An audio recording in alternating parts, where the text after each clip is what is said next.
ఆరాధించగలేను ఉండలేనయ్యా యేసయ్యా యేసయ్యా యేసయ్యా యేసయ్యా యేసయ్యా యేసయ్యా యేసయ్యా యేసయ్యా మేలు చేయగా నీవు ఉండలేవయ్యా ఆరాధించక నేను ఉండలేనయ్యా మేలు చేయక నీవు ఉండలేవయ్యా ఆరాధించక నేను ఉండలేనయ్యా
యేసయ్యా యేసయ్యా యేసయ్యా యేసయ్యా యేసయ్యా యేసయ్యా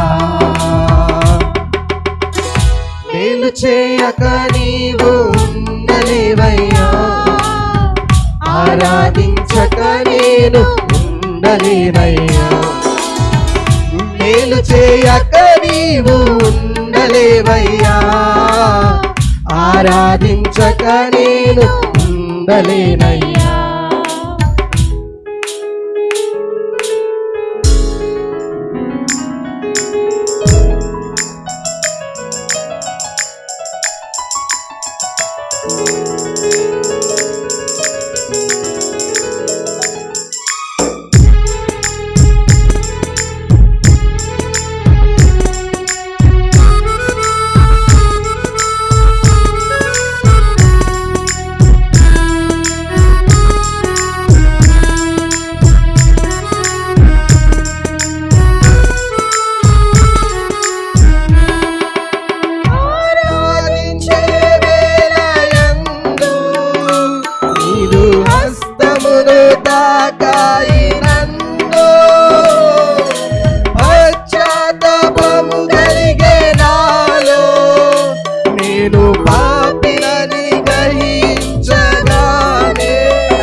పాదము వదలకుంటే కనుకిష్టమైన దారి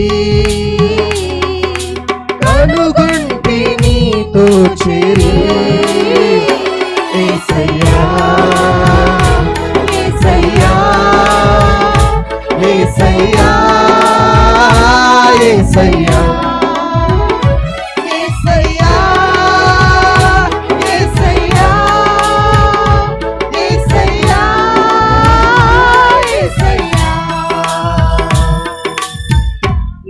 చేయక నీవు ఉండలేవయ్యా ఆరాధించక నీవు ఉండలేవయ్యా మేలు చేయక నీవు ఉండలేవయ్యా ఆరాధించక నీవు ఉండలేవయ్యా యేసయ్యా యేసయ్యా యేసయ్యా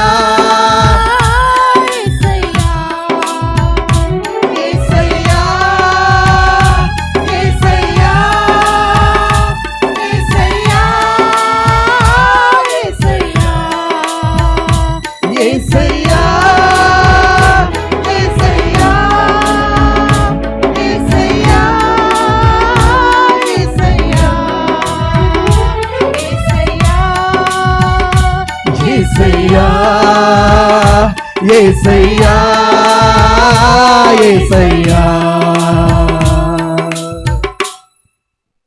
పరిశుద్ధుడైన మా తండ్రి, దయగల మా ప్రభువా, ప్రేమ నమ్మకం కలిగిన మా పరలోక తండ్రి, మరొకసారి నీకు స్తుతులు స్తోత్రాలు తెలియజేస్తున్నాం. ఈ మధ్యాహ్న కాల సమయంలో మరొకసారి నీకు వందనాలు చెల్లిస్తున్నాం. పాటల ద్వారా పాటలు పాడిన బిడ్డలను, సాక్ష్యాలు చెప్పిన బిడ్డలను మీరు దీవించండి, ఆశ్రయించుకొని వందనాలు. సంఘంలో ఉన్న ప్రతి కుటుంబాన్ని మీరు దీవించుకొని వందనాలు చెల్లించుకుంటున్నాం తండ్రి. మరొకసారి మీ దాసుని ప్రత్యేకంగా మరొకసారి నిలబెట్టుకొని మీ పరిశుద్ధమైన వాక్కులను నీ బిడ్డల ముందు నిలబడుతున్నప్పుడు మీ పరిశుద్ధాత్మ నడిపింపు సహాయాన్ని మేము కోరుకుంటూ యేసు క్రీస్తు నామంలో అడిగి వేడుకుంటున్నాం తండ్రి, ఆమేన్.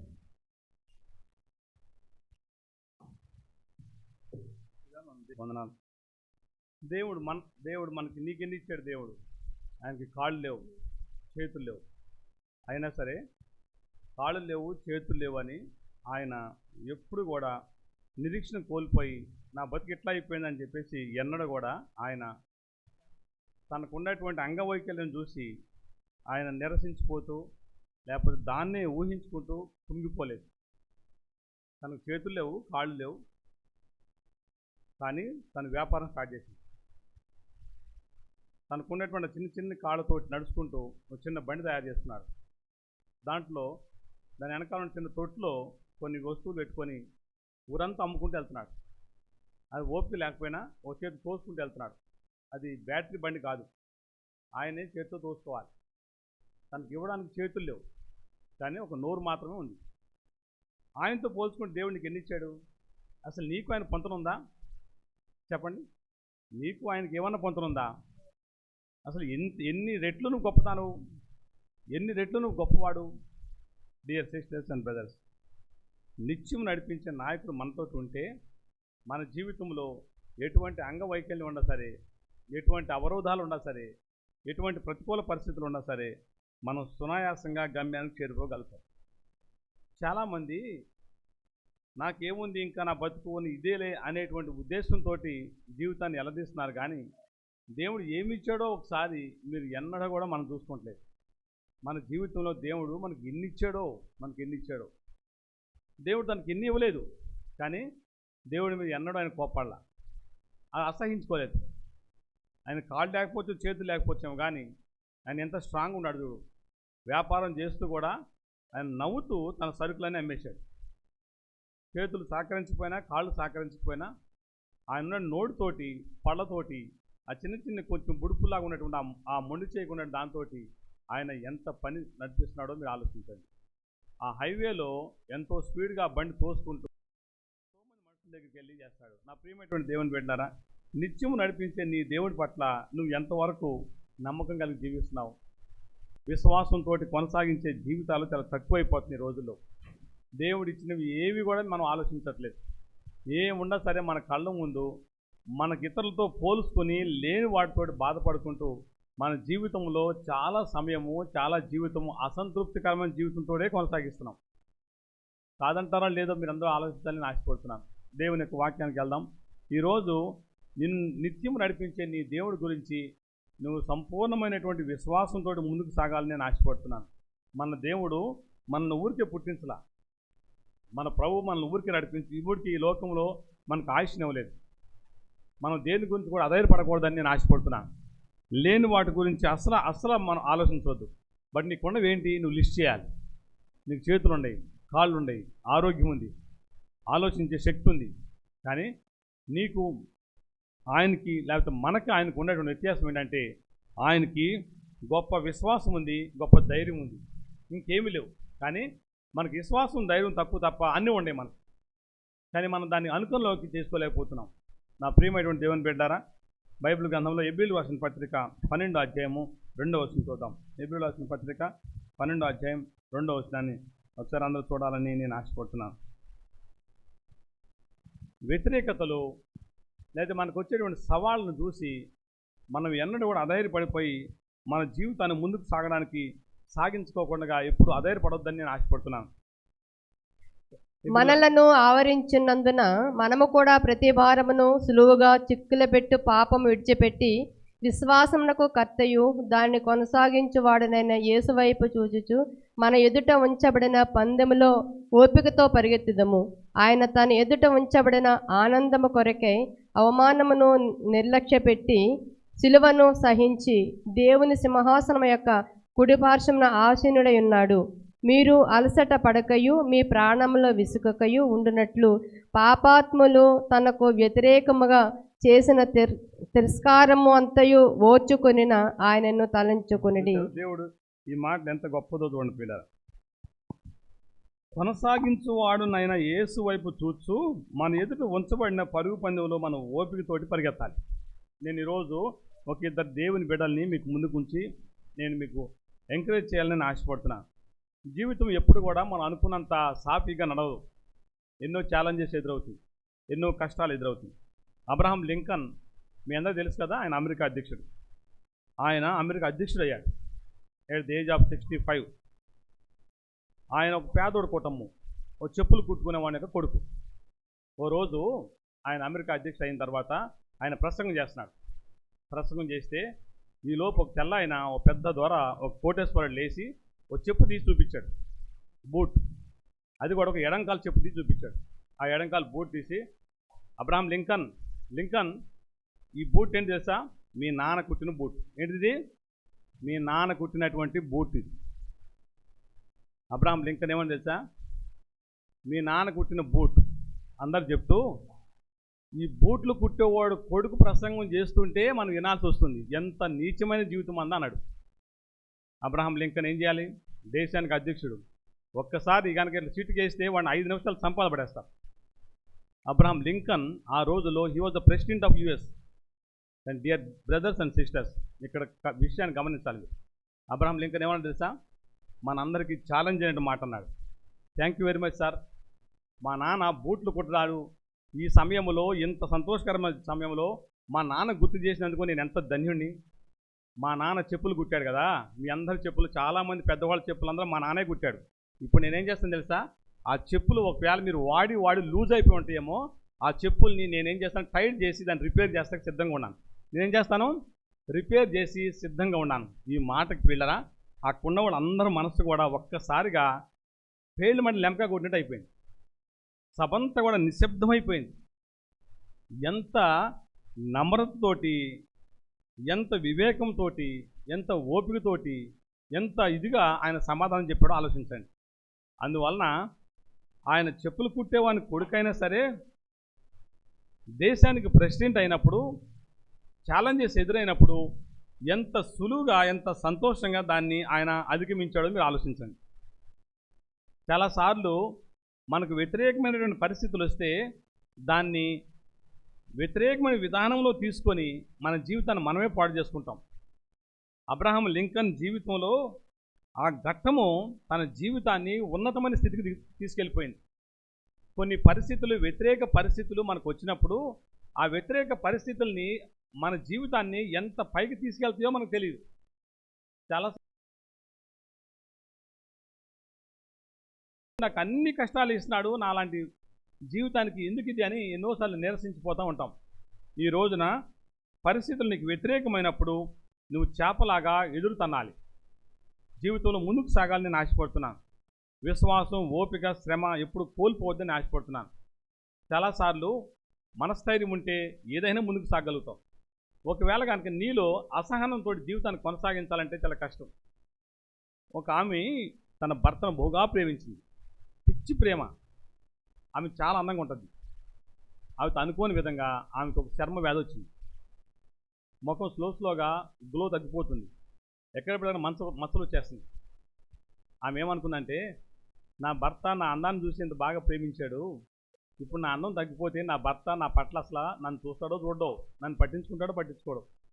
ఆమె బాధ అంతా తన చర్మం పాడైపోతుంది, లేకపోతే నాకేదో అయిపోతుంది అనే బాధ కంటే నా ముఖంలో వచ్చేటువంటి మార్పు, నా బాడీలో వచ్చే మార్పు నా భర్తని సంపూర్తిగా నా మీద ప్రేమ లేకుండా చేస్తుందేమో అనేటువంటి బాధ ఆమెలో ఎక్కువైపోయింది. ఆ మనోవేదాన్ని భర్త గుర్తుపెట్టాడు. భర్త గుర్తించుకొని ఓ రోజు అనుకోని విధంగా బాధపడినాడు. ప్రభా, నేను నా భార్యకి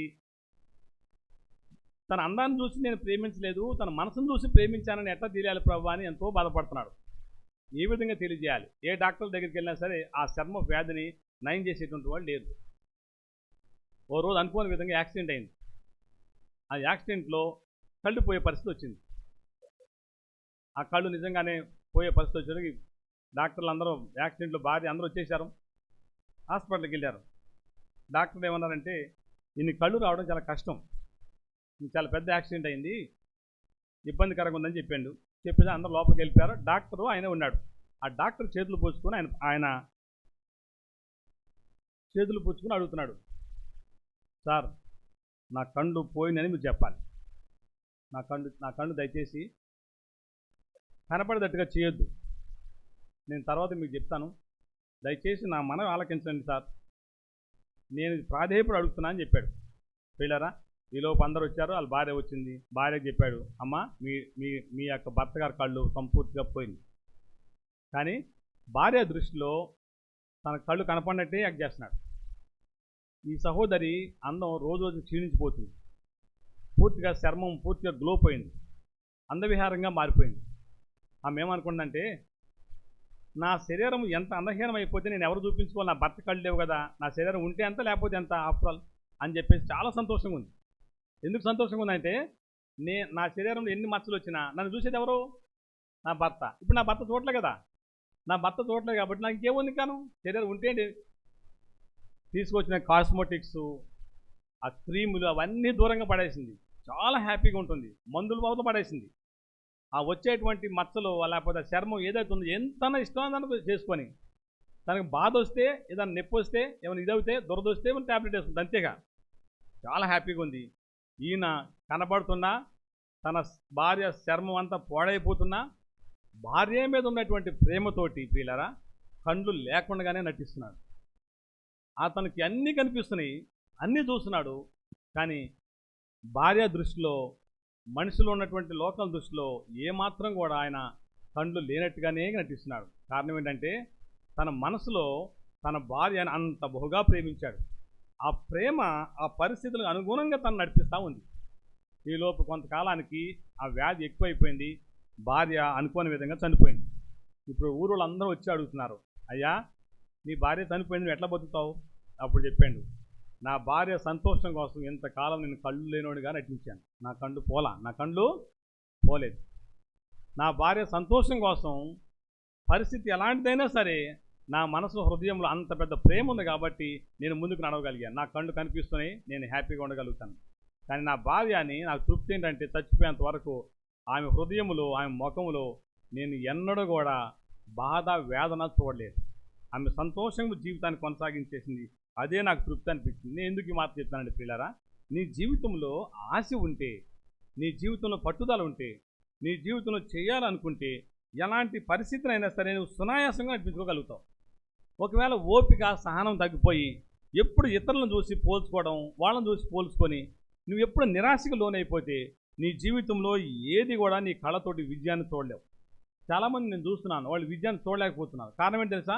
ఎప్పుడు కూడా ఇతరులని పోల్చుకోవడము, లేకపోతే ఇంకొక దాంతో కంపారిజన్ చేసుకోవడం, ఎంతో జీవితంలో దేవుడిచ్చిన వాటిని అన్నిటిని వాడు మర్చిపోయి వాళ్ళు వీళ్ళ జీవితంలో కుంగిపోతున్నారు. దేవుని మీద విశ్వాసాన్ని కోల్పోతున్నారు. దేవుడు నడిపించినటువంటి నమ్మకత్వాన్ని కోల్పోతున్నారు. ఈ రోజున నేను 2 భక్తుల్ని మీ ముందు ఉంచాలని నేను ఆశపడుతున్నాను. సమయం ఎక్కువ హాఫ్ అన్ అవర్లో నేను ముగించేస్తాను 1 గంట కల్లా. ప్రాముఖ్యంగా వీళ్ళరా బైబిల్ గ్రంథంలో ఏలియా నేను పోయినసారి కూడా చెప్పాను మీకు కొన్ని ఆయన జీవితంలో జరిగినటువంటి సంఘటనలు. ఇది మరొక నూతనమైనటువంటి సందర్భాన్ని మీకు గుర్తు చేయాలని నేను ఆశపడుతున్నాను. ఏలియా జీవితంలో దేవుడు బహుగా వాడుకున్నాడు. ఏలియా అంటే దేవునికి అమితమైనటువంటి ప్రేమ. ఏలియా భక్తుడి ద్వారా ఇశ్రాయేలు ప్రజలకు ఏం చెప్పాలో అవన్నీ చెప్పాడు. ఏలియా జీవితంలో బైబిల్లో అందరికీ కొట్టొచ్చినట్టు కనిపించేటువంటి 3 సందర్భాలు మన అందరూ తెలుసు. ఒకటేమో ఏలియా ఒక కెరేతు వాగ్ అనేటువంటి దగ్గరికి వెళ్ళి అక్కడ ఆయన నిలబడితే అక్కడ కాపురం ఉంటే అక్కడ నివసిస్తే కాకులు వచ్చి ఆయన పోషించింది. ఇది ఆయన జీవితంలో మర్చిపోలేని గొప్ప అనుభూతి. రెండవది ఏలియాని ఒక చిన్న పేద ఎదవరాలో ఏలియాని పోషించింది. ఇది మర్చిపోయినటువంటి అనుభూతి. మూడవది ఏలియా ఆ దేశంలో ఉన్నటువంటి రాజు ఆహాబు రాజు సుమారుగా 850 మంది ప్రవక్తలు పోషిస్తున్నాడు. ఎవరు? దేవునికి వ్యతిరేకమైన అషారాదేవి అనేటువంటి దేవతకు సంబంధించినటువంటి 400, బయలు ప్రవక్త అనేటువంటి దేవతకు సంబంధించి 450, సుమారుగా 850 మంది ప్రవక్తల్ని ఆ రోజుల్లో పిల్లలు ఆయన పెంచి పోషిస్తున్నాడు. వాళ్ళు ప్రవక్తల ద్వారా పూజలు పునస్కారాలు చేసుకుంటూ దేవునికి వ్యతిరేకమైనటువంటి విగ్రహారాధన రాజ్యాన్ని ఆయన ఏర్పరచుకున్నాడు. అలాంటి సమయంలో ఏలియా భక్తుడి ద్వారా ఆహాబు అక్కడ ప్రవక్తలకు పాఠం నేర్పించడానికి ఏలియాని గొప్ప ధైర్యశాలుడుగా ఆయన నిలబెట్టుకుని ఒక పందాన్ని ఏర్పాటు చేసుకొని అక్కడ ఒక పెద్ద కందకాన్ని తవ్వించి ఒక ఆవుని లేకపోతే ఒక ఎద్దుని కోసి మాంసం పెట్టి చుట్టూ నీళ్లు ప్రవహింపజేసి పైనుంచి వర్షం వచ్చి ఆ పైనుంచి పిల్లల అగ్ని దిగొచ్చి ఆ యొక్క కట్టెల మీద పేర్చినటువంటి ఆ మాంసము అగ్ని దహించేసేయాలి. ఇదంతా మీకు తెలిసిన విషయమే, ఇంకా తెలిసిన కథే, దాన్ని నేను వివరించాల్సిన పని లేదు. 850 మంది ప్రవక్తలు ఎన్ని పూజలు చేసినా ఆకాశం నుంచి అగ్ని దిగిరాల. బట్ ఏలియా భక్తుడు ప్రార్థన చేస్తే వీళ్ళరా కళ్ళు మూసి కన్ను తెరిచే లోపల ఒక 1 మినిట్ ప్రార్థన చేయగానే పైనుంచి అగ్ని దిగొచ్చి అక్కడ ఉన్నటువంటి ఆ కందకంలో నీళ్లు ఆర్పోజేసి ఆ కట్టెల్ని బూడిదిగా మార్చేసి ఆ మాంసాన్ని అంతా కూడా వీళ్ళరా అగ్నితోటి దహించేసింది. ఈ గొప్ప అద్భుతమైనటువంటి కార్యాన్ని చూసి ప్రజలందరూ కూడా ఏలియా దగ్గర తిరిగితే ఏలియా 850 మంది ప్రవక్తలను ఓచకోతగా కోసేశాడు. ఒక వ్యక్తి ఒక సైడు దేశంలో రాజు పోషిస్తున్నట్టు ఒక ప్రవక్తలు ఒక మంది. అంటే దేవుని గొప్పతనం ఏంటో ఏలియా భక్తుడు అనుభవపూర్వకంగా తెలుసుకున్నాడు. ఇన్ని మంచి అనుభవాలు జరిగిన తర్వాత ఒకరోజు ఆహాబు అనేటువంటి రాజు తన ఇంటికి వెళ్ళి తన భార్య యెజబెల్తో చెప్పాడు, అమ్మా మన రాజ్యంలో ఏలియా అనేటువంటి భక్తుడు ఉన్నాడు. ఆ ఏలియా భక్తుడు నీవు నేను పెంచి పోషిస్తున్నటువంటి 850 మంది ప్రవక్తలను చంపేశాడు అని. చాలా ప్రవక్త అంటే నేను పెంచి పోషిస్తున్న ప్రవక్తలను చంపుతాడా ఆడు ఎంత అని చెప్పేసి వీళ్ళరా అప్పుడు ఒక ఘాటైనటువంటి హెచ్చరికతో కూడినటువంటి లేఖ పంపిస్తుంది. ఆ లేఖని ఇప్పుడు మీరు చదవాలని నేను ఆశపడుతున్నాను. 1వ రాజులు 19వ అధ్యాయం 2వ వచనం చూద్దాం. 1వ రాజులు 19వ అధ్యాయం 2వ వచనం. యెజబెలు ఒక దూత చేత ఏలియాకు ఇలా వర్తమానం పంపించెను, రేపు ఈ వేళకు నేను నీ ప్రాణమును వారిలో ఒకని ప్రాణం వలె చేయని యెడల దేవుడు నాకు గొప్ప అపాయము కలగజేయునుగాక. కాబట్టి అతడు ఈ సమాచారం తెలుసుకొని లేచి తన ప్రాణము కాపాడుకొంటకై పోయి యూదా సంబంధమైన బెయేర్షెబాకు చేరి అచ్చట ఉండుమని తన దాసునితో చెప్పి తాను సరిపోతున్నాను. యెజబెలు ప్రియులారా ఇశ్రాయేలు రాజ్యాన్ని ఏలేటువంటి ఆహాబు యొక్క భార్య. యెజబెలు ఆహాబుల్ని ఎదిరించగలిగేటువంటి సత్తా ఏలియా సేవిస్తున్నటువంటి దేవునికి ఉంది. ఏలియా సేవిస్తున్నటువంటి దేవుడు ఎంత గొప్ప దేవుడో అనుభవపూర్వకంగా తెలుసుకున్నాడు. ఆయన చేసే కార్యాలు ఎంత గొప్పవో అనుభవపూర్వకంగా తెలుసుకున్నాడు. ఈ సమయంలో ఆఫ్టర్ ఒక లేడీ రాసినటువంటి ఒక లేఖను చూసి దేవుని శక్తి కంటే యెజబెలు శక్తి గొప్పదని నమ్మి భయపడిపోయి తాను జీవితంలో నేర్చుకున్నటువంటి అనుభవాలన్నింటిని పక్కన పెట్టి తాత్కాలికమైనటువంటి భయానికి భయపడి, నా ప్రియమైనటువంటి దేవుని బిడ్డలారా, బైబిల్లోనే పేరుగాంచినటువంటి ఏలియా భక్తుడు తన ప్లేస్ని విడిచిపెట్టి దూరంగా ఒక మారుమూలకు పారిపోయాడు. ఆ లెటర్ చూసిన వెంటనే ఏలియాలో ఎక్కడ లేనటువంటి భయం వచ్చింది. అంటే తన దేవుడు యొక్క శక్తి, తన అనుభవాలు ఏవి కూడా ఆ సమయంలో ఆయన గుర్తు చేసుకోలేకపోయాడు. ఇమ్మీడియట్గా ఆ వార్త విన్న వెంటనే ఏలియా భక్తుడు ఎంత దూరం పారిపోయాడంటే 4వ వచనం చదవండి, 19వ అధ్యాయం 4వ వచనం. తాను ఒక దిన ప్రయాణం అరణ్యంలోకి పోయి ఒక బదరీ వృక్షం క్రింద కూర్చుండి మరణాపేక్ష గలవాడై, యెహోవా, నా పితరుల కంటే నేను ఎక్కువవాడను కాను, ఇంత మట్టుకు చాలును, నా ప్రాణం తీసుకొనుము అని ప్రార్థన చేశాను. ఎంత విచారకరమైన విషయం. ప్రభా, నన్ను చచ్చిపోయేటట్టుగా నాకు ఎందుకు ఇంత గొప్ప కష్టం తెచ్చావు తండ్రి? నువ్వు నన్ను చంపేస్తే అయిపోను కదా, నేను ఎట్లాగో చచ్చిపోతాను. ఇంత బతికి ఒక లేడీ, ఒక రాజు, ఒక రాణి నన్ను చంపేస్తే నీ నామము ఎంత అపహాస్పాలైపోద్దని చెప్పేసి పిల్లరా ఎవ్వరికి కనపడుకోకుండా ఒక సామాన్యమైనటువంటి మానవుడి కంటే పిరుగుబందలాగా దూరంగా పారిపోయి ఒక రకమైనటువంటి వేదనకు గురైపోయి అక్కడ ఏడుస్తూ కూర్చున్నాడు. ఎవరో తెలుసా? దేవుణ్ణి సేవించి దేవుని ఘనకార్యాలు చేసి ప్రపంచంలోనే దేవుని శక్తి ఏంటో, సత్తా ఏంటో నిరూపించినటువంటి ఒక గొప్ప వీరుడి యొక్క ధైర్యం ఇది. నా ప్రియమైనటువంటి దేవుని బిడ్డలారా, చాలాసార్లు మన జీవితంలో ఇలాంటి కష్టాలు ఎదురైనప్పుడు ఏలియాలాగా నిరాశ చెంది పారిపోతున్నాం. ఏలియాలాగా నిరాశ చెంది మన దేవుని శక్తిని గుర్తించుకోలేకుండా పోతున్నాం. ఈ భక్తుడి యొక్క గొప్పతనం ఆయన తనకు ముందుగానే మీరు 17వ అధ్యాయం కానీ చదివితే ఏలియా ద్వారా దేవుడు చేసిన కార్యాలు ఎన్నో ఉన్నాయి. ఇప్పుడు ఏలియా భక్తులే కాదు, ఇక్కడ కూర్చున్న మన అందరిలో కూడా చిన్న చిన్న కష్టాలకు బెదిరిపోయి, చిన్న చిన్న వ్యతిరేకమైన పరిస్థితులకు బెదిరిపోయి సాతానుకు సంబంధించినటువంటి కార్యాలకు వెళ్ళి ఆ భక్తుల యొక్క మాటలు విని దాని ద్వారా ముందుకెళ్తున్నారు. ఎంత విచారకరమైన విషయం. ఇన్ని సంవత్సరాలు నడిపించినటువంటి దేవుని యొక్క అనుభవాల్ని చాలామంది మర్చిపోతారు. నేను చాలాసార్లు అనుకుంటున్నాను పిల్లరా, నేను ఎప్పుడు మర్చిపోతానేమో అని చెప్పేసి పదే నేను చాలాసార్లు చెప్తూ ఉంటాను. కొన్నిసార్లు కొంతమంది దానికి పాస్ట్ అండ్ ఊరికే అని చెప్పుకుంటాడు అని అనుకునే వాళ్ళు కూడా కొంతమంది ఉండొచ్చు. My dear brothers and sisters, నీ జీవితంలో దేవుడు చేసిన కార్యాలు పదే గుర్తు చేసుకోవాలి. ఈ ఏలియా భక్తుడికి ఎన్ని గొప్ప కార్యాలు చేశాడు ఏలియా భక్తుడిని. ఏలియాకి భార్య లేదు, పిల్ల లేదు, కానీ ఏలియాని దేవుడు పోషించాడా లేదా? ఏలియా 100 మంది ప్రవక్తల్ని ఒక్క ప్రార్థనతో చంపించేశాడా లేదా? ఏలియా ప్రవక్త కాపాడకుండా కొన్ని సంవత్సరాల పాటు పిల్లరా ఏలియా భక్తుడిని పోషించాడు ప్రభు. ఇన్ని కార్యాలు చేసినటువంటి దేవుని యొక్క శక్తి ఒక రాణిని చంపలేదంటారా? మీరు ఆలోచించండి. ఆఫ్టర్ ఆల్ ఒక స్త్రీ కోసం భయపడిపోయి అంత దూరంగా పారిపోయి ఎవరికి తెలియకుండా ముసుగేసుకొని ఒక మూల ప్రాంతంలో కూర్చొని ఏడ్చుకుంటూ పిచ్చోళ్ళ కూర్చున్నాడు. ఎంత విచారకరమైన విషయం. దేవుని శక్తి ఏమైనట్టు, దేవుని అనుభవాలు ఏమైనట్టు.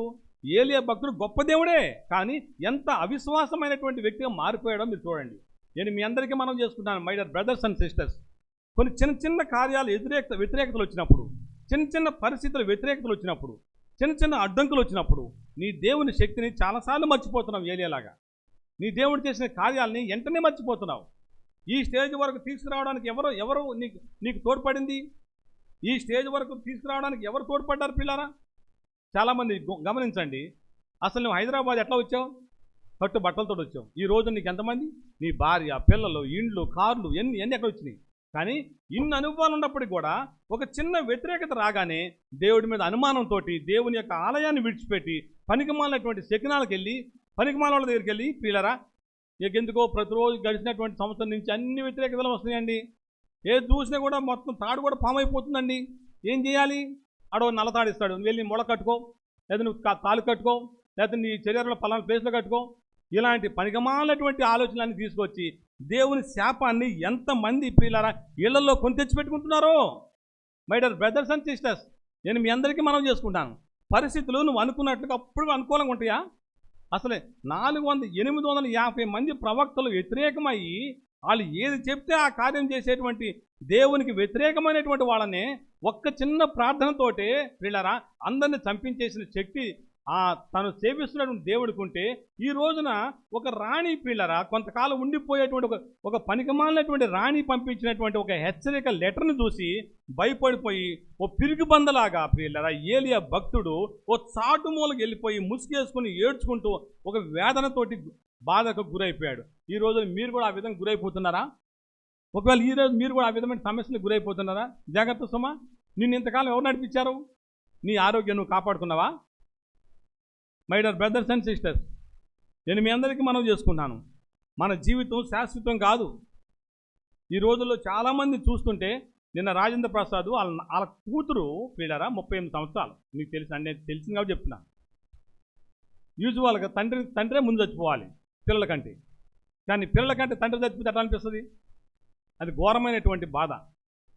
రాజేంద్ర ప్రసాద్ ఒకే కూతురు, తన కళ్ళ ముందు చచ్చిపోయింది. జస్ట్ ఓన్లీ హాస్పిటల్కి తీసుకెళ్ళడానికి కూడా సమయం బోర్డంత ఆస్తుంది రాజేంద్ర ప్రసాద్. ఎంత సంపాదించి సుమారుగా 1000 సినిమాలు తీశాడు. ఎంత డబ్బు ఉంటుంది? కానీ డబ్బు తన కూతురిని కాపాడగలిగిందా? My dear brothers and sisters, నిన్ను దేవుడి పూర్వక ఎందుకు కాపాడాడు? నీకు ఏముందని చెప్పేసి దేవుడికి ఆశ ఇచ్చాడు. కానీ ఈ సమస్య, చిన్న సమస్య వస్తే ఆ చిన్న సమస్య తీర్చలేడని చెప్పేసి అవిశ్వాసంతో ఎందుకు దేవునికి ప్రార్థన చేయకుండా దూరం అయిపోతున్నావు? మీలో చాలామంది ప్రార్థన చేయట్లేదు. ఇప్పుడు ఆ దేవుడు నాకేం చేశాడులే, ఇప్పుడు నేను చూపించిన పిక్చర్లో కంటే నువ్వు గొప్పదాను కాదు, నేను చూపించిన దానికంటే నువ్వు గొప్ప వ్యక్తి కాదు.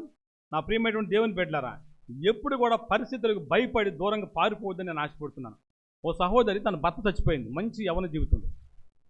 భర్త చచ్చిపోతే ఏం చేయాలో తెలియలే.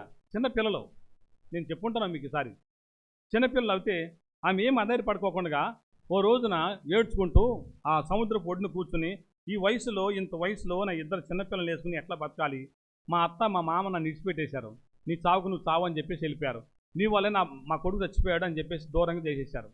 నా ప్రియమైనటువంటి దేవుని బిడ్డలారా, గమనించండి, ఎప్పుడు కూడా పరిస్థితులు వ్యతిరేకమైన, మనం ఊహించింది వ్యతిరేకమైన, ఎప్పుడు కూడా అధైర్యంతో జీవితాన్ని కొనసాగించలేము. నువ్వు సేవిస్తున్న దేవుడు ఆఖరి శ్వాస విడిచేంత వరకు ఆయన్నే పట్టుకుని ముందుకు సాగాలి. ఆ సహోదరి ఆడికెళ్ళి ఏడ్చుకుంటూ బాధపడుతుంటే తన కళ్ళు సడన్గా ఒక దృశ్యాన్ని చూసింది.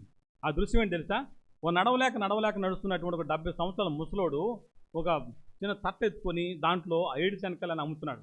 అవి ఇక్కడ అన్నిసార్లు వెళ్ళి పిలిచి ఆడ కూర్చున్నాం. నీకు సముద్రం బీచ్లో ఏమంటే తెలుసా? చాలామంది లవర్స్ కూర్చుంటారు కదా, వీళ్ళు కూర్చొని సీక్రెట్ ప్లేస్లో కూర్చుంటారు. ఆయన ఆడికి వెళ్ళి అమ్ముతుంటే అవి ఎంత డబ్బు వస్తుందో అన్నీ చూస్తూ ఉంది. ఆ ముసలోడు వెనకాలే ఇది ఫాలో అవుతూ ఉంది. ఈమె అన్ని ఫాలో అవుతున్న ముసలోడు తెలీదు. ఆయన చూస్తుండగానే ఆయనకు వచ్చి డబ్బులని క్యాల్కులేట్ చేసింది. ఓ 80 సంవత్సరాల ముసలోడే కష్టపడుతుంటే నాకు ఇంత బలం ఉంది, ఇంత శక్తి ఉంది, నేను 2 పిల్లలను పోషించలేనా? నేనెందుకు స్టార్ట్ చేయకూడదు? నేనెందుకు ఈ విధంగా చేయకూడదు? నేను అధైర్యపడిపోయి నా మనసంతా పాడు చేసుకొని, నేను అధైర్యపడిపోయి నా పిల్లలను చూసుకొని చచ్చిపోయినట్టు భర్త కోసం ఎందుకు కన్నీళ్ళు కార్చాలి? వదిలేసినటువంటి నా తల్లి, నా యొక్క అత్తమామల గురించి నేను ఎందుకు ఆలోచించాలి?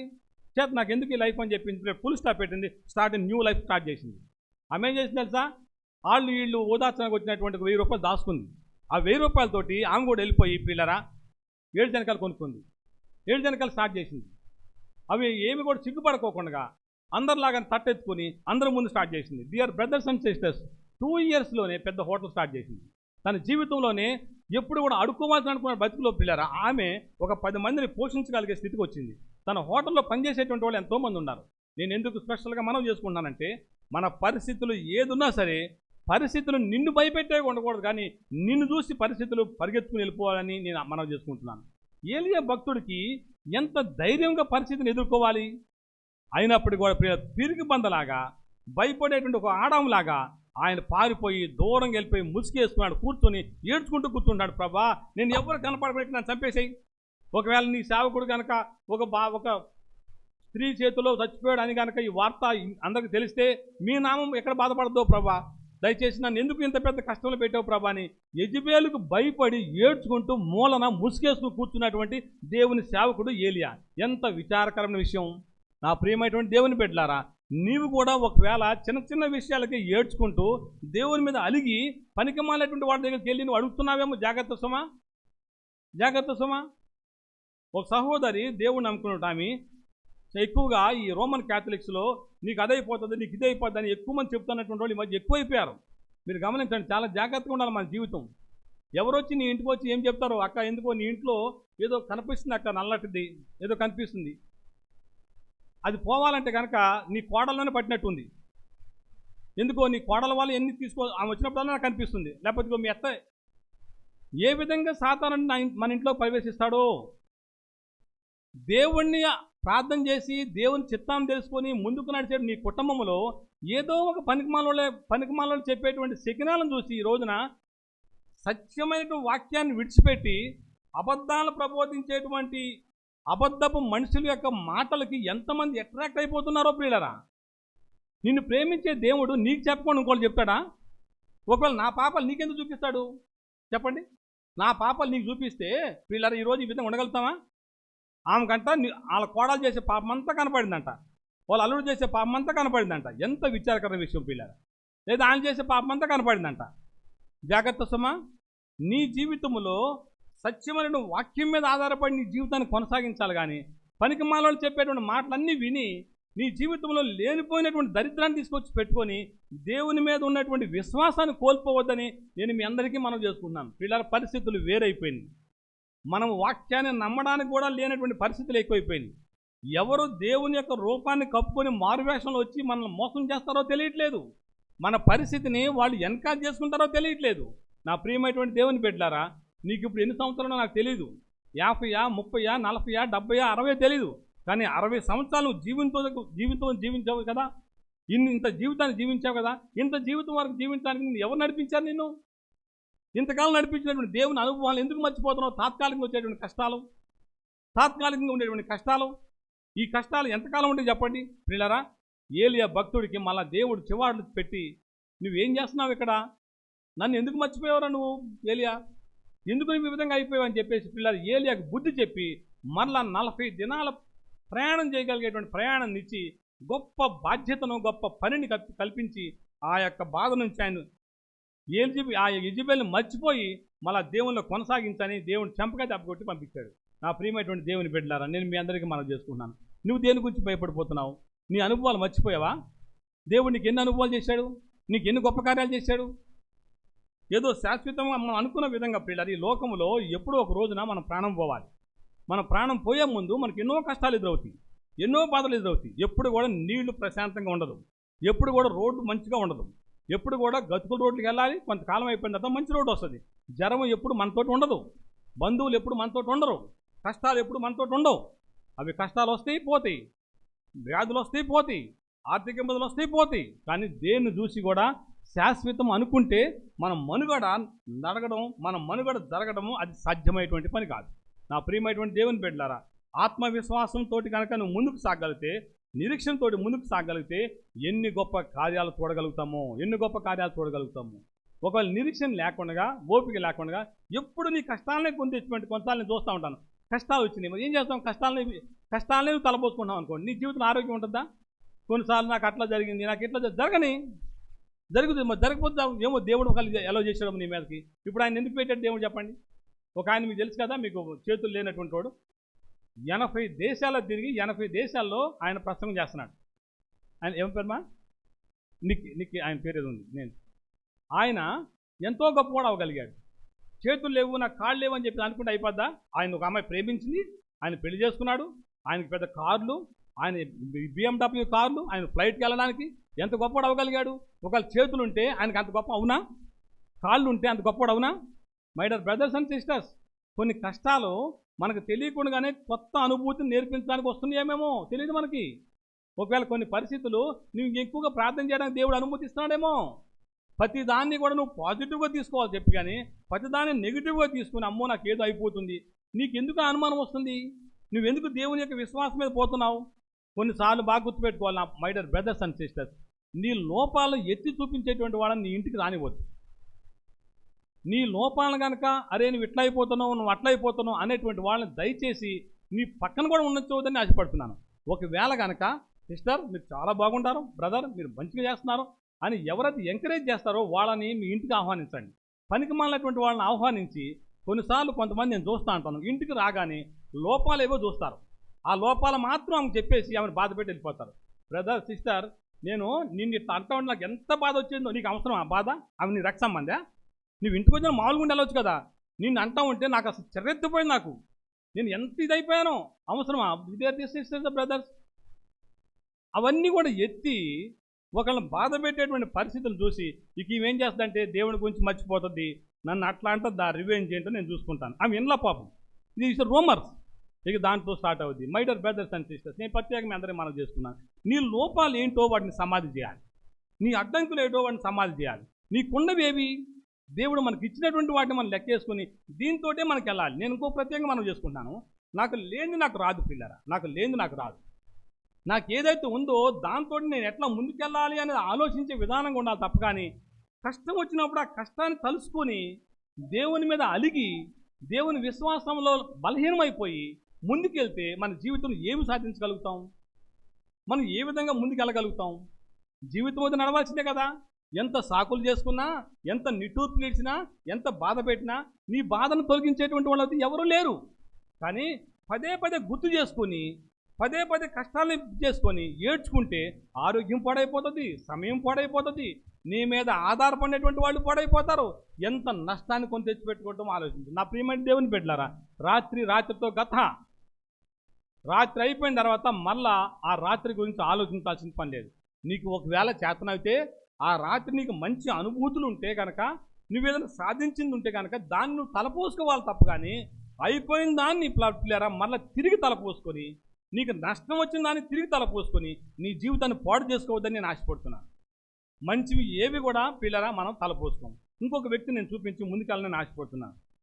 జాగ్రత్త సోమ, దేవుడు ఏలియాని పోషించిన దేవుడు చిన్న కష్టం రాగానే బెదిరిపోయి పారిపోయాడు. ఆయన ఏది సాధించలేకపోయాడు. బైబిల్లో ఒక మచ్చలాగా ఏలియా భక్తుడు, ఒక అధైర్యవంతుడు, ఒక పిరికోడు అనేటువంటి ముద్ర ఈ సందర్భంలోనే ఏలియా భక్తుడు పడింది. ఏలియా భక్తుడు అంత గొప్ప ప్రవక్త బైబిల్లో ఎవరున్నారు చెప్పండి? ఎవరు నోటం చూసినా ఏలియానే అంటారు.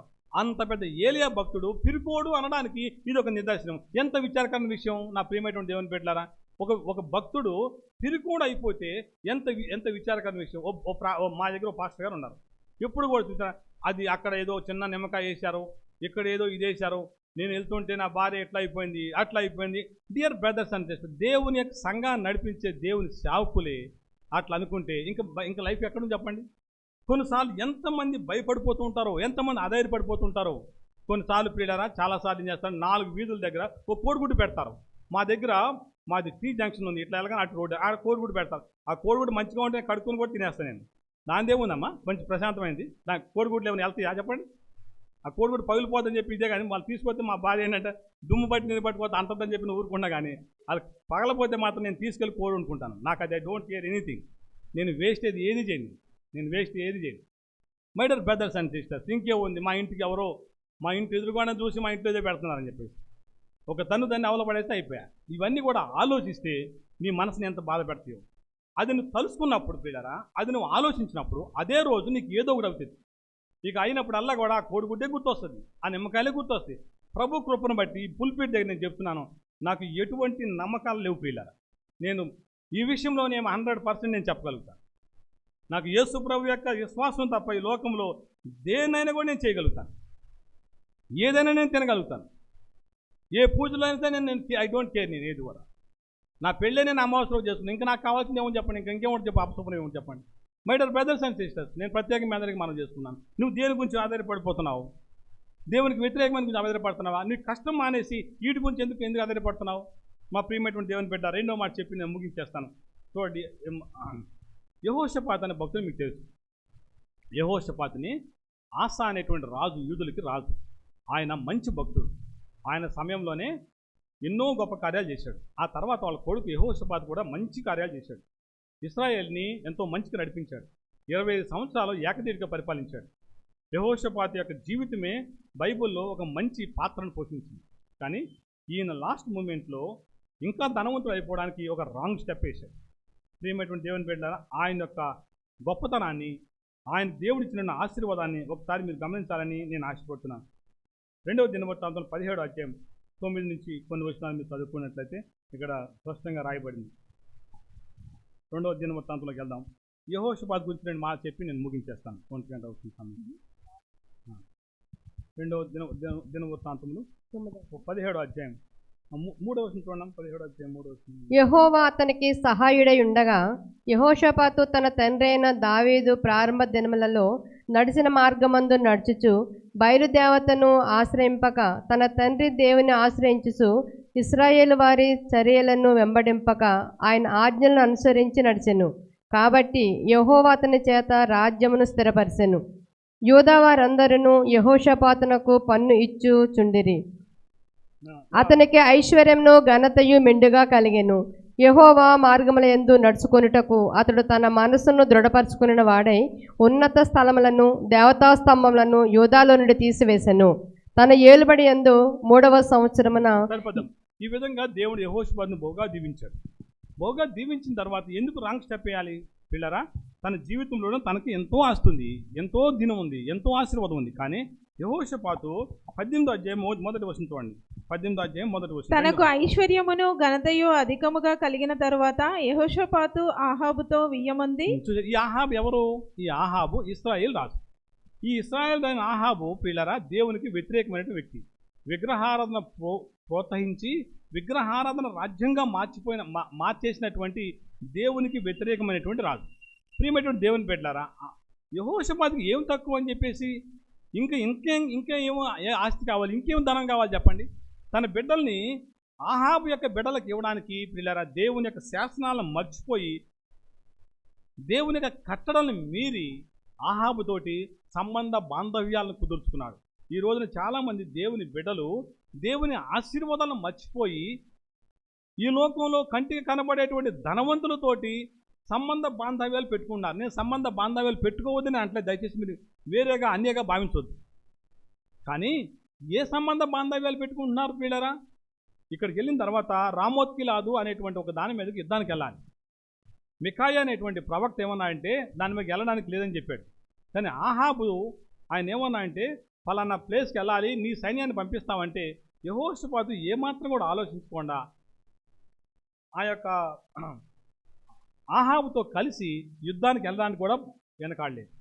ఇంకా అనేకమైన విషయాల్లో పిల్లరా ఆహాబుతో కలిసి దేవునికి వ్యతిరేకమైనటువంటి విధానాల్లో ముందుకెళ్ళాడు. తర్వాత రెండవది పిల్లరా వాళ్ళ బంధువైనటువంటి ఇంకొక సందర్భంలో 2వ దినవృత్తం 20వ అధ్యాయం 35వ వచనం చూద్దాం. 20వ అధ్యాయం 35వ వచనం కూడా నేను చూద్దాం. ఇది అయిన తరువాత యూదా రాజైన యెహోషాపాతు మిక్కిలి దుర్మార్గముగా ప్రవర్తించిన ఇశ్రాయేలు రాజైన అహజ్యాతో స్నేహం చేసెను. అహజ్యాతో స్నేహానికి ఎందుకు చేశాడు తెలుసా? ఇందాకడేమో ఆహాబుతోటి ఎందుకు స్నేహం చేశాడంటే ఆహాబు రాజు ఇశ్రాయేలు కొంచెం ధనవంతుడు. ఆ ధనాన్ని పొందుకోవడానికి యెహోషాపాతు ఆహాబుతోటి ఏం చేశాడు. ఇప్పుడు మళ్ళా నెక్స్ట్ రాజు అయినటువంటి అహజ్యాతోటి కూడా ఆయన వ్యాపార సంబంధ బాంధవ్యాలని పిల్లరా అలవర్చుకోవడానికి అక్కడ తర్షీస్కి వెళ్ళేటువంటి ఓడల షిప్పింగ్ బిజినెస్ చేయడానికి ఈ యొక్క రాజుతోటి ఆయన సంబంధం కుదుర్చుకున్నాడు. ఈ ఇశ్రాయేల్ రాజు అయినటువంటి ఈ అహజ్యా పిల్లరా అప్పట్లో మంచి బిజినెస్ మ్యాన్. ఆయన తర్షీష్ అనేటువంటి పట్టణంలో అక్కడ ఆ ఓడల్లో ఆరితేలినటువంటి వాడు. ఈ ఓడలు తయారు చేయడానికి కావలసినటువంటి విధానం కోసం అని చెప్పేసి దేవుని యొక్క శాసనాలను మర్చిపోయి బహుధనవంతుడు అవ్వాలన్న ఉద్దేశంతో దేవుని యొక్క ఆశీర్వాదాలను మర్చిపోయి పిల్లరా ఆహాజ్యతో స్నేహం చేసింది. ఎందుకో తెలుసా? కింద చూస్తే తర్షీసుకు పోదగిన ఓడలు చేయించవలనని యెహోషువ తలంచి దీంట్లో ప్రయాణం చేశాడు. నా ప్రియమైనటువంటి దేవుని బిడ్డలారా 37వ వచనం చదువుకుందాం. 37వ వచనం. అప్పుడు మారేషావాడును దోదావాహు కుమారుడునగు ఎలియేజరు, నీవు అహజ్యాతో స్నేహం చేసుకుంటేవి గనక యెహోవా నీ పనులను భంగం చేయునని యెహోషాపాతు మీద ప్రవచనం ఒకటి చెప్పెను. ఆ ఓడలు తర్షీషునకు వెళ్ళజాలకుండా బద్దలైపోయాను. చూసారా పిల్లరా, చివరికి లాస్ట్కి బ్యాంక్ డ్రాఫ్ట్ లాగా యెహోషాపాతు దరిద్రుడైపోయి తన పితరులతో పాటు తన జీవితాన్ని సర్వనాశనం చేసుకుని చచ్చిపోయాడు. వ్యాపారంలో అభివృద్ధి చూడలేకపోయాడు. ఏ షిప్పింగ్ బిజినెస్ అయితే స్టార్ట్ చేశాడో దేవుని ఎరగనటువంటి రాజుతోటి సంబంధాలు పెట్టుకొని ఒక కొత్త బిజినెస్ని కొత్త వ్యాపారాన్ని ప్రారంభించి తన కళ్ళ ముందే తాను తయారు చేసిన ఓడలన్నీ కూడా గొప్ప కూలిపోయి పగిలిపోయి ఎంత నష్టానికి గురైపోయాడో చివరికి మంచి రాజుగా కాకుండా చెడ్డ రాజుగా తన జీవితాన్ని ముగించుకోగలిగాడు. ప్రియమైనటువంటి దేవుని బిడ్డలారా, ఇంతవరకు నడిపించినటువంటి యెహోవా దేవుణ్ణి మీరు దయచేసి మర్చిపోవద్దని నేను ఆశపడుతున్నాను. మనము ఇప్పుడు వరకు నడిపించిన జీవితం ఒక ఎత్తు అంటే ఇప్పుడు నడవబోయే జీవితం మరొక ఎత్తు. పరిస్థితులు మనకు అనుకూలంగా లేవు. ఎన్నో ఆకర్షణలు వచ్చేస్తున్నాయి, ఎన్నో సమస్యలు ఎదురవుతున్నాయి. ఎన్నో ఇరుకులు ఎదురవుతున్నాయి. కానీ ఒక గృహ యజమానిగా నీకు నాకు ఎక్కడ లేనటువంటి ఓపిక, సహనం కావాలి. అనారోగ్యాలు ఎంటాడుతాయి, ఆర్థిక ఇబ్బందులు వస్తాయి, పిల్లలు వ్యతిరేకమవుతారు, ఎన్నో కష్టాలు ఎదురవుతాయి. కానీ వీటన్నిటిని ఓర్చుకొని జాగ్రత్తగా జీవితాన్ని కొనసాగించాలి. ఆఖరి దశలోకి వస్తున్నటువంటి మనము ఈ ఆఖరి దశలో మన భక్తి జీవితాన్ని జాగ్రత్తగా కాపాడుకోవాలి. ఒకవేళ నువ్వు దేనికోసమో కొంతకాలం పాటు ఆర్థికపరమైనటువంటి స్వలాభమైనా, లేకపోతే ఆరోగ్యపరమైన స్వలాభమైనా, లేకపోతే బంధురీకం కోసమైనా సరే నీ యొక్క విశ్వాసాన్ని పక్కన పెట్టి కొత్త విశ్వాసంతో కొత్త సంబంధాలను ఏర్పరచుకోవద్దు. తద్వారా ముగింపులో నీ జీవితము ఎంత చెడ్డగా ముగిసిపోతుందో. యెహోషాపాతుకి దేవుడు బహుగా ఆశీర్వదించాడు, ఏలియాని బహుగా ఆశీర్వదించాడు. కానీ లాస్ట్లో యెహోషాపాతు అన్యులతోటి సంబంధ బాంధవ్యాలు పెట్టుకొని క్రైస్తవ విశ్వాసాన్ని మట్టగలిపేసి కొత్త విశ్వాసంతో మంచి క్యారెక్టర్ జీవితాన్ని పోగొట్టుకున్నాడు. నా ప్రియమైనటువంటి దేవుని బిడ్డలారా, ఇంతకాలం నడిపించిన దేవుడు నిన్ను విడిచిపెట్టేస్తాడా? నిత్యము నీతోటి నడిపించే దేవుడు 38 సంవత్సరాల నుంచి ప్రియులారా ఆ కోనేరు దగ్గర పక్షవాయుతో బాధపడుతున్నటువంటి రోగిని దేవుడు మర్చిపోయాడా? తన కళ్ళు చూడలా? కొన్నిసార్లు పరిస్థితులు వ్యతిరేకమైనప్పుడు దయచేసి మీరెవరు అధైర్యపడొద్దని నేను ఆశపడుతున్నాను. ఒక మాట చెప్పి నేను ముగించేస్తాను. యాకోబు కొడుకు 11వ యోసేపు, ఆయన ఐగుప్తు దేశానికి రాజు అయ్యాడు. ఆయన ప్రధానమంత్రి అయ్యాడు. ఈ just like CEO, executive officer అయ్యాడు. ఎగ్జిక్యూటివ్ ఆఫీసర్ అవ్వడానికి కారణం ఏంటో మీకు తెలుసా? మీరందరూ చాలామంది ఏమనుకుంటారు, మంచి భక్తిగా నటించాలనుకుంటున్నారు. మేబీ కావచ్చు, కానీ దాని అన్నిటికీ ఒక ఇంపార్టెంట్ కావుంది. ఆయనకి ఒక పెద్ద కష్టం వచ్చి పడింది. వాళ్ళ అన్నయ్యలు ద్వేషించడం వల్ల యోసేపు ఐగుప్తు దేశానికి ప్రధానమంత్రి అయ్యాడు.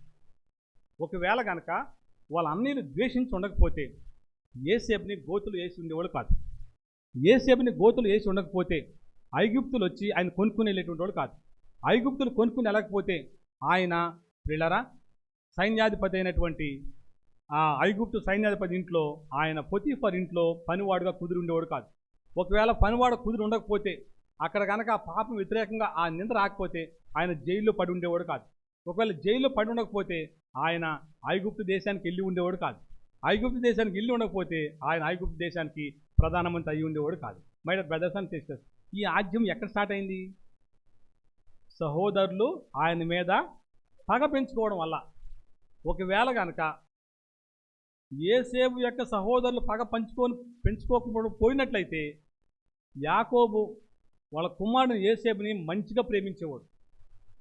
ఆయన తన స్వదేశాన్ని విడిచి ఇంకో దేశం వెళ్ళేవాడు కాదు. నా ప్రియమైనటువంటి దేవుని బిడ్డలారా, యోసేపు మా అన్నయ్యలు కోపడుతున్నారు కాబట్టి నాకు ఎందుకులే ఈ భక్తి అని వాళ్ళ అన్నయ్యలతో కలిసిపోయి ఉన్నట్లయితే యోసేపు కథ అక్కడితోటే ముగిసిపోయేది. నేను మీ అందరికీ మనం చేసుకున్నాను. నీకు కష్టం వచ్చిందంటే దేవుడిని గొప్ప ఆశీర్వాదం దాచించాడు. నీకు ఇబ్బంది ఎదురవుతుందంటే, ఈ ఇబ్బంది ఎదురవుతుందంటే దీని వెనకాల దేవుడు ఎన్ని దాచించాడో. మీరందరూ కూడా మీ కష్టాలకి, మీ వ్యతిరేకతలకి మీరు దేవుడిని స్తుతిస్తారా? నువ్వు అనుకున్నాడు నీ కళ్ళతో చూస్తున్నావు, కానీ దేవుడి కళ్ళతో నువ్వు చూడలే కదా. నువ్వు నీ కళ్ళతో చూస్తే ఏమవుతుందంటే నేను దురదృష్టవంతురాలు అనుకుంటున్నావు, నాకేంటికి ఇట్లా ఇదవుతుంది అనుకుంటున్నావు. జాగ్రత్త సుమా. ఎప్పుడు దయచేసి క్లోజ్ అయిపోయినటువంటి డోర్ గురించి ఆలోచించవద్దు.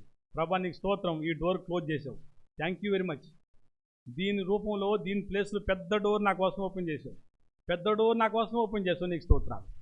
ఎప్పుడు కూడా ఎవరు కూడా మూతబడిపోయిన ద్వారం గురించి దేవుని స్తుతించాలి. మూతబడిపోయిన ద్వారం గురించి దేవుని స్తుతించాలి.